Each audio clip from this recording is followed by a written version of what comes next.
It's the Jack and Nick Horror Show.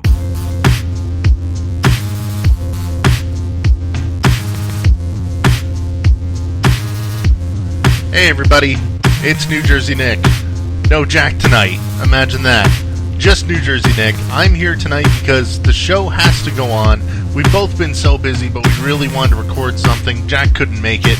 He's been working like 60 to 70 hours a week at his crap job, where they're doing some changeover or something that you don't care about.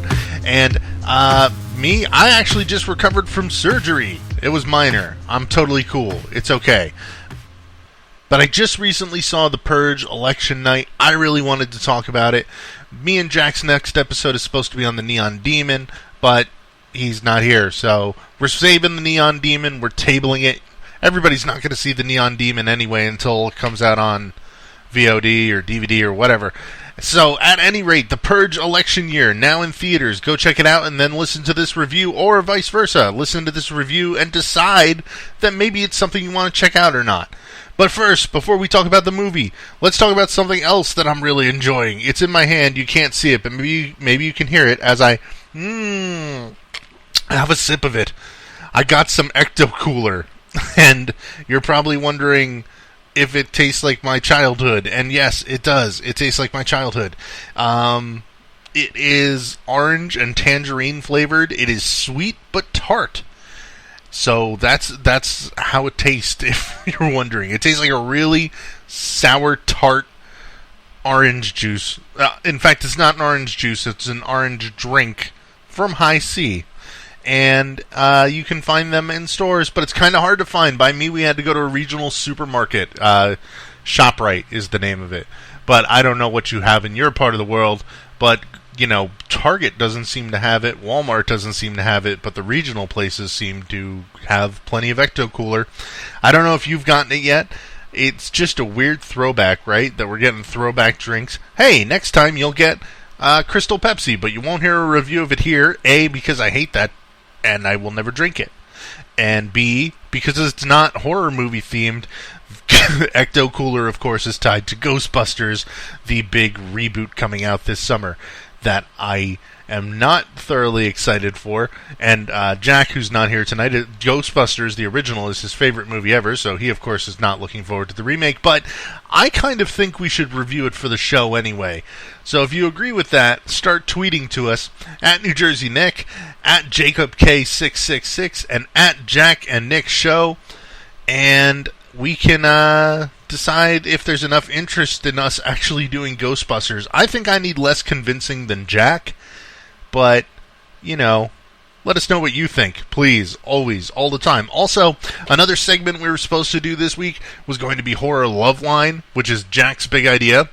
I'm kind of throwing him under the bus in case it fails, but if it succeeds, I take full credit for it. Send in any sort of love advice that you need from Jack and Nick. It can be completely made up. It can be horror themed. It doesn't have to be. It's the most ambitious and ridiculous thing we have ever tried. So send it to us either on Twitter, Facebook, or email. Thanks, guys. Let's talk about the Purge.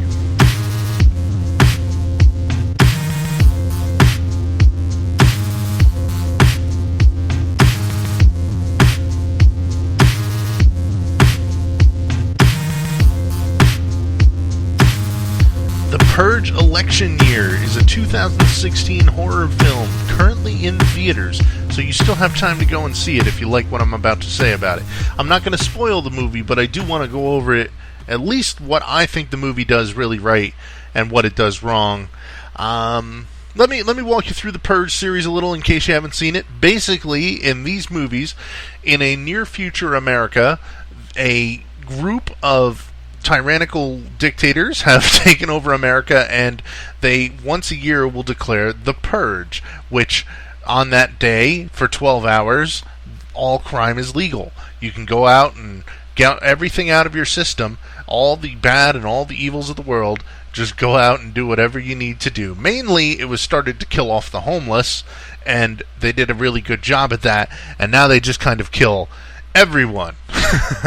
So it's kind of a dumb, blunt concept, but I certainly enjoy the concept just as a crazy idea. And I mean, it is a bit of a satire on American culture, and we'll talk about that a little. But the first Purge movie featured Ethan Hawke in his home with his family as they were being tormented by people who were trying to get in. He played a wealthy white dude living in suburbia, and it was kind of alright. I wasn't that into it, but I really wanted to see like more of the craziness in the world outside and what was going on beyond their front door. And the second movie, The Purge Anarchy, gives you that 10 times over. That movie features a bunch of people running around in the streets during the purge. They get stuck outside and they fight for survival all night long, and it's a crazy movie. It does stray from the original horror concept, as the first one was more of a home invasion. The second one is more of a horror-themed action-adventure type movie, and it also features Frank Grillo playing a dude who's almost like the Punisher. He's going out to get revenge on someone who took something from him so long ago. Very cool movie. I like that one a lot. It's dumb. It's dumb action, dumb fun, but I totally enjoyed it for what it was. It's a popcorn movie. You're not going to like put it in your DVD collection and revere it forever necessarily, but you're going to watch it and go, that was a fun time. That's all you need from a movie. And the third movie here, The Purge Anarchy, the basic plot is there's an election this year, and it's between a woman who is a former victim of one of the original Purge nights 18 years ago, and her whole family was killed. Now she's a politician, and she's been fighting to remove the Purge from the new America. And there's another dude running who is like a minister who reveres the Purge and thinks it's great and godly and should be kept as an American tradition.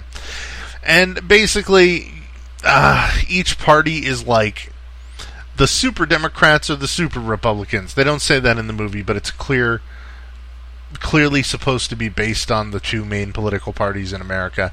And the satire doesn't run too deep. I mean, you're going to be beat right over the head with it as soon as the movie starts. The movie is not subtle whatsoever. It starts with like newscast footage explaining to you that there's about to be a very important election. Here's newscast footage.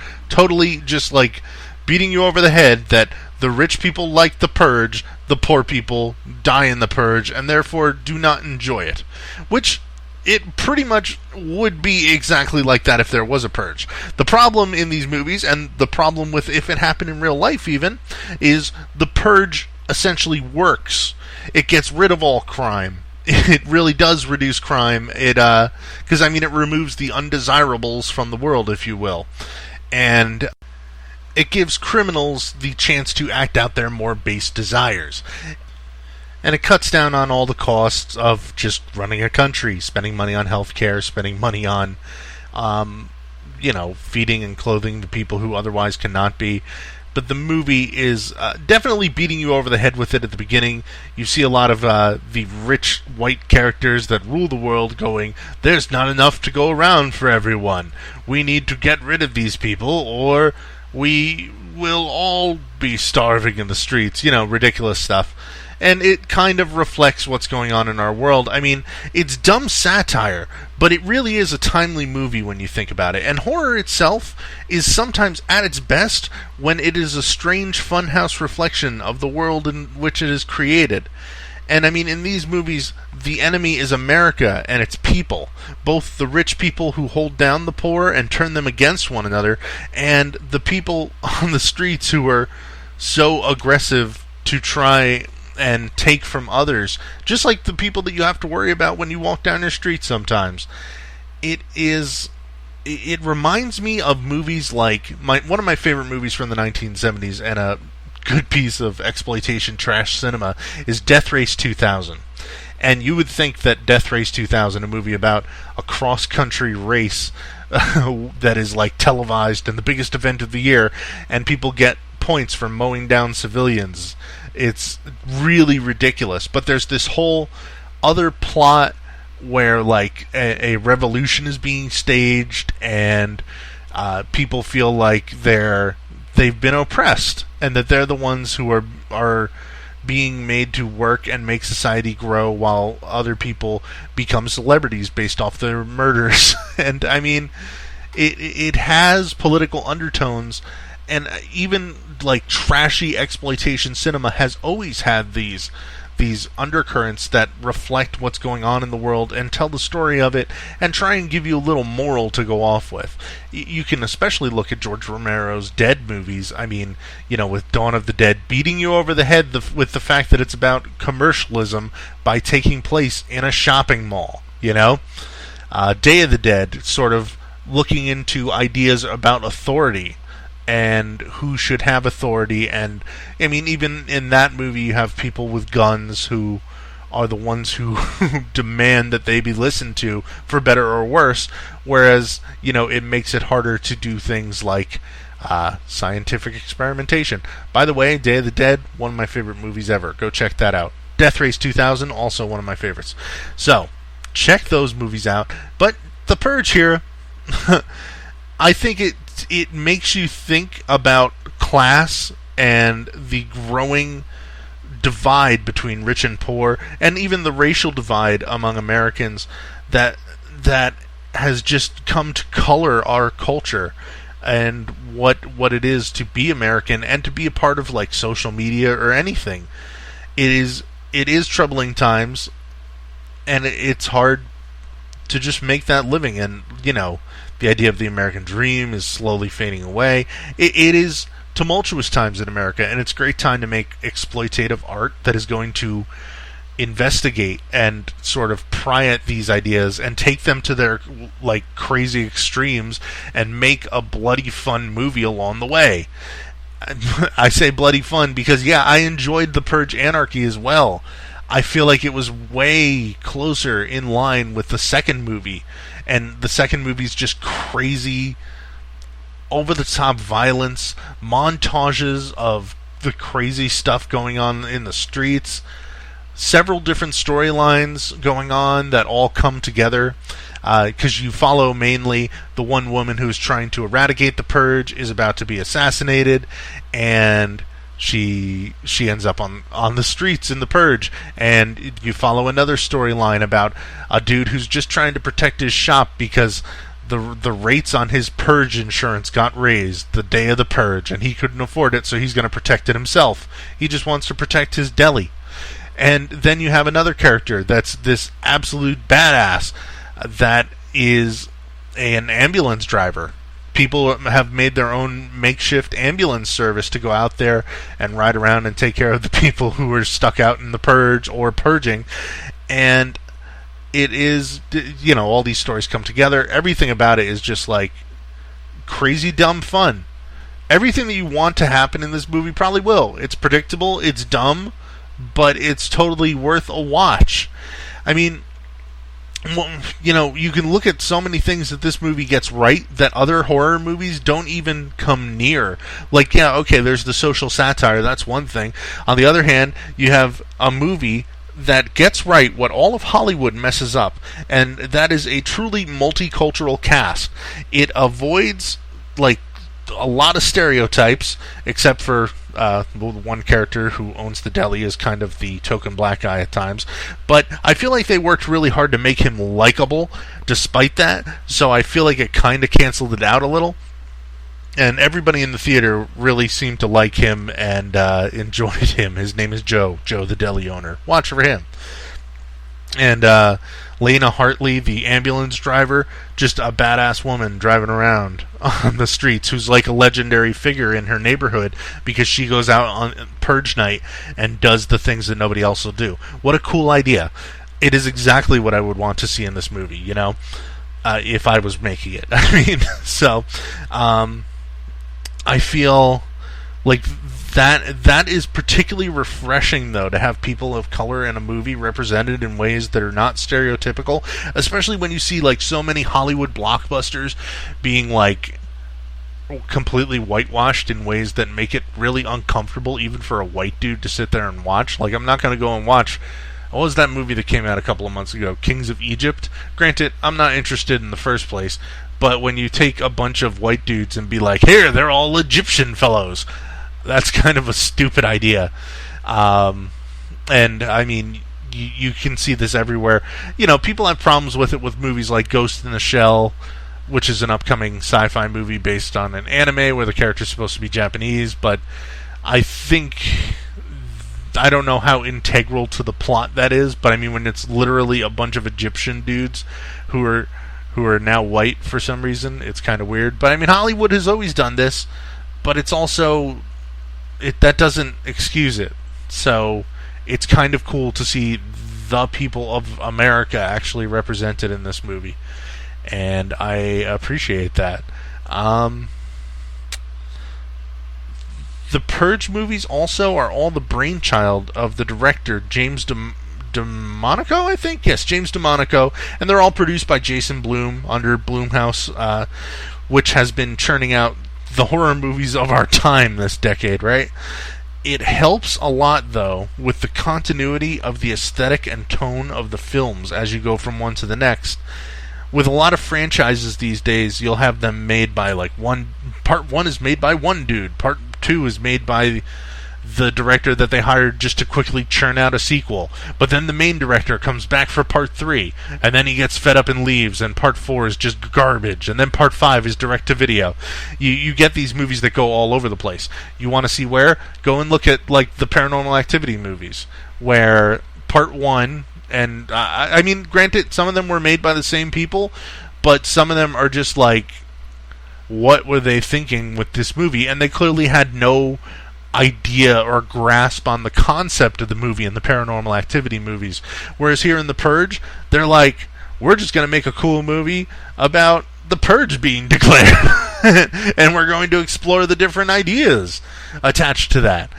Whereas in a movie like Paranormal Activity, they're like, it's a ghost. No, wait, it's a demon. No, wait, it's a coven of witches. No, wait, time travel. No, wait.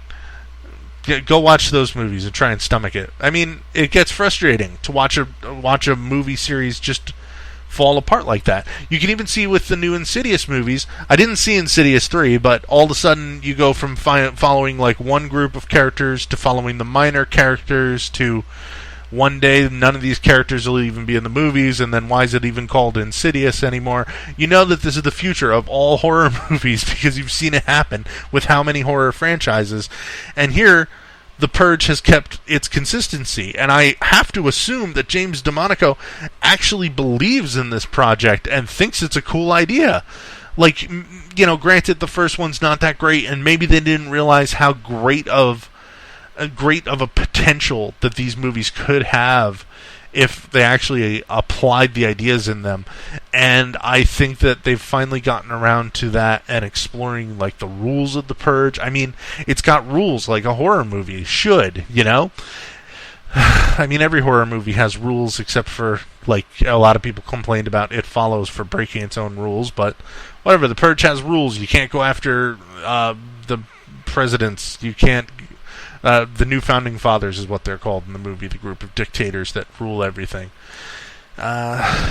Except in part 3, all of a sudden you can. So what does that mean for the movies?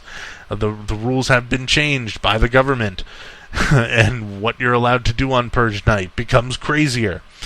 And, I mean, without spoiling the movie, hopefully we get more Purge movies, or at least something in this same universe. I don't think that spoils the movie at all, because, like, if you see it, you'll understand why. But, I mean, like, this movie just takes so many different extremes and mashes them all together in a way that, like I said, is reminiscent of exploitation cinema that tries to make a point. Stuff from the 70s, stuff like blaxploitation films, and, you know, even one of the things I always love to talk about is 1980s New York movies, where the movies that seem to take place in New York are a reflection of how grimy the city was. Movies like Maniac or Maniac Cop, and that beautiful, dark and dirty, grimy world come to life as a character itself. And I feel like here, the character that comes to life is America. The America with the wars for oil and the politicians that are liars that we can't even put in jail when they break serious laws. And I mean, I know that this might be weird for our foreign listeners, but growing up in America is kind of a weird thing right now. And I say growing up, I'm a grown man, I'm 34, but being in America and wondering about what politically lies ahead is troubling, not just for me, but for everybody in the country, just because politics are very polarized right now. Not more polarized than they've ever been in history or anything like that, but certainly polarized. I think a lot of people form opinions on Facebook and Twitter without actually thinking when they're reviewing the news, and it just allows for this toxic environment where people vote on one issue while ignoring, the vast majority of others. Like, you'll have people who will be anti-abortion but pro-war, and crazy people. Crazy people. That's what you have in America, and that's what the Purge is about. The crazy people out there on the streets. One last thing I want to talk about with the Purge, though. This movie was a big success for horror in general. The movie made about $30 million, and it stood up to Finding Dory. It didn't beat it, but it managed to finish in the top 5, and it did beat the BFG, which was another kids' movie that was pretty much heavily promoted. Steven Spielberg directed. It's about a big, friendly giant. The BFG means something different to me and everyone else who ever played Doom back in the day, or currently. I assume that there's a BFG in the new game. I haven't been there yet, but anyway, the big friendly giant. The Purge beat it, so that's cool. I'm happy that the movie is making money. I'm especially happy that a movie outside of ghosts, possessions, supernatural stuff is able to make money in the horror genre these days, because, man, I am getting really, really just weathered out and winded on those type of movies again and again, one after the other. And I pretty much don't even see them in the theater anymore. I wait for them to come out on Netflix or HBO Go, but it's just a real oversaturation for mainstream horror, and it's cool that we have something that's not quite torture porn, not quite home invasion, not quite, any of these other genres that have dominated over the past decade, really giving you something cool to look at that's fun but still gory, and will even make the dumbest people in the audience think and reflect on their world and their situation. I mean, if one person sits in the Purge and gets woken up to, how messed up American politics is, isn't that a bigger success than any amount of money could buy, or any amount of money made by The Conjuring or The Insidious or anything like that? And I'm not knocking those movies. I'm just saying it's not all about money. It's really about what a movie can teach you, and that's kind of a beautiful thing. Maybe I'm overselling it a bit, but I really liked The Purge 3. I didn't quite like it as much as The Purge 2, but I felt like it was a really good follow-up to it. And it's probably going to be one of my favorite horror movies of the year at the end of the year. So I think you should go see it. I mean, you already missed out on helping it make $30 million in the theater. By the way, it cost $10 million to make, and it made back $30 million. You can't say that about these big Hollywood blockbusters. It's just real cool.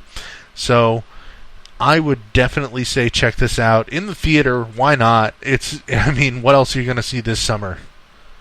Yeah. I don't know. Maybe Suicide Squad. Oh, wait. I'm the only person on Earth who wants to see Suicide Squad, as you guys have reminded me. Thanks. And I think it's worth checking out, though. So check it out. Maybe wait for it to come out on Netflix, HBO Go, or DVD or Blu-ray. Maybe it'll probably be in the $5 bin at Walmart in a couple of years, right? So, at any rate, the Purge Election Year gets a thumbs up from me.